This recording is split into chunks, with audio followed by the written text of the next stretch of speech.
All right, so you're local, right? Yeah, local. So what do you think is what do you think about what you've learned today and how you're going to apply that to your business? Well, I learned today about how to be successful.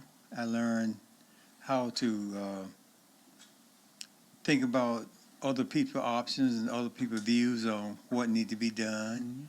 And I think about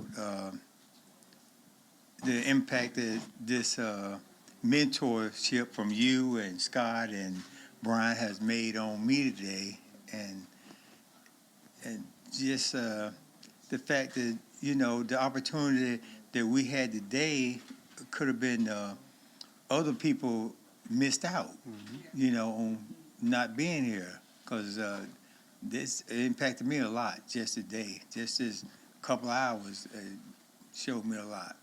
Well, that's great. So to piggyback on that comment, so if you had somebody that had the opportunity to come back tomorrow, what would you say to them to get them here?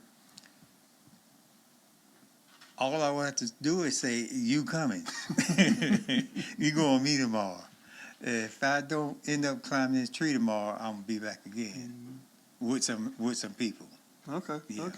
Okay. So what do you think you are going to be able to, like, what's the first thing you're going to do in your business once you leave here? Take some notes and write down some things that I learned today. Yeah. All right. Yeah. Well, we're looking for some great success from you. Oh, yeah.